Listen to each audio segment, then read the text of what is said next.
Olá amigos, sejam bem-vindos ao nosso programa De Olho na Língua. No último programa comentei com vocês o fato de o português ter sido língua minoritária no Brasil nos primeiros séculos da colonização, considerando que boa parte da população se comunicava na chamada língua geral ou língua brasílica. Hoje eu queria mostrar como que essa situação se inverteu a partir de meados do século XVIII. São várias as causas que acabaram por garantir a hegemonia do português como a língua do Brasil. De um lado, é bom lembrar que meados do século XVIII, para o fim do século XVIII, o Brasil começa a se tornar uma sociedade bem mais complexa. Nós vamos perdendo aquele ar de um mero entreposto colonial. As cidades começam a se multiplicar, começa a crescer a população urbana, começa a ser instalado um número maior de escolas de primeiras letras, como se chamavam, escolas primárias, e aumenta também a imigração de portugueses com as suas famílias. Esses fatos, por si só, vão favorecendo a difusão da língua portuguesa na comunicação diária da população. O espaço urbano e a maneira como as relações sociais se dão aí nas cidades, esses elementos costumam ter um efeito relativamente unificador de uma língua. Some-se a esse aumento da população o aumento do fluxo imigratório vindo de Portugal e nós temos o contexto histórico favorável à consolidação do português como língua majoritária. Mas nós não podemos esquecer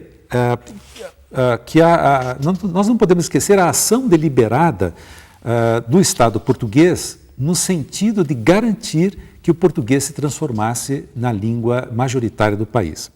A questão linguística do Brasil, do século XVIII, se tornou uma questão de Estado. E o caso mais conhecido e comentado dessa intervenção estatal é o chamado Diretório dos Índios. Trata-se de um decreto do governo do Marquês de Pombal, editado em 1750, portanto, bem no meio do século XVIII. Esse decreto trazia duas determinações básicas. Primeiro, ele proibia terminantemente o uso público da língua geral no Brasil. Esse decreto, inclusive, chamava a língua geral de coisa demoníaca. E a segunda determinação, que nas escolas e nas atividades religiosas se usasse só e exclusivamente o português. É interessante observar que decretos anteriores dos reis portugueses faziam o contrário, autorizavam que o ensino religioso e a pregação religiosa se fizessem na língua geral. E isso acompanhava a recomendação da própria Igreja de Roma, que no Concílio de Trento, no século XVI, logo que começou a expansão europeia para a América, para a África e para a Ásia, o Concílio de Trento recomendou que a catequese e a pregação religiosa para as populações locais fossem feitas na língua da população local, na própria língua dessa população. Com o Diretório dos Índios, o governo português inverteu essa política e comprometeu as autoridades da colônia com a expansão do uso da língua portuguesa. O Diretório dos Índios é, de certa forma, uma ação do Estado para silenciar a língua geral e as línguas indígenas. Mais tarde, já depois da independência, há um outro fator muito importante nessa história toda. Trata-se agora de um fator de natureza ideológica.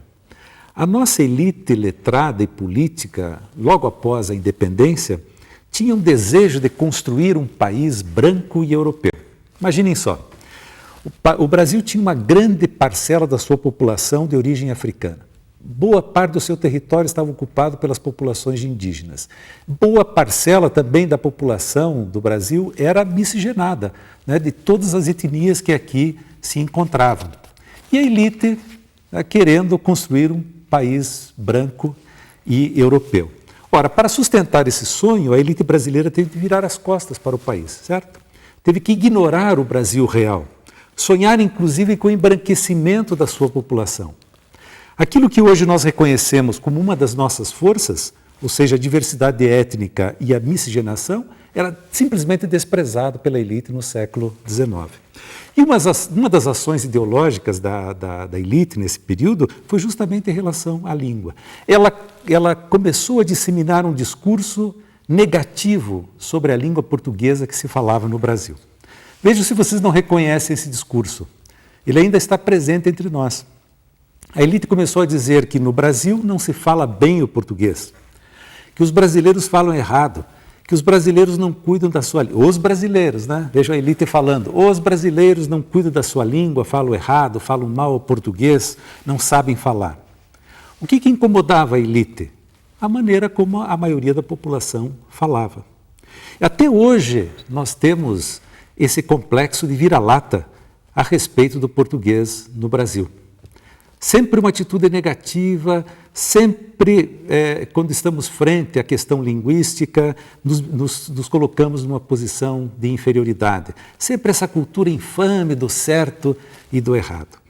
Nós temos sido incapazes de reconhecer a nossa cara linguística e por isso também temos sido incapazes de desenvolver um ensino adequado da língua portuguesa. E os resultados são trágicos, como estão aí demonstrando os sistemas de avaliação da educação básica no Brasil. Quem sabe esse nosso programa ajude a mudar um pouco essa situação. Não esqueça, qualquer dúvida, qualquer comentário, qualquer tema que você gostaria de ver discutido aqui no nosso programa, é só mandar pelo nosso e-mail, tudo junto, deolhonalingua@ufpr.br. Obrigado pela audiência e até a próxima.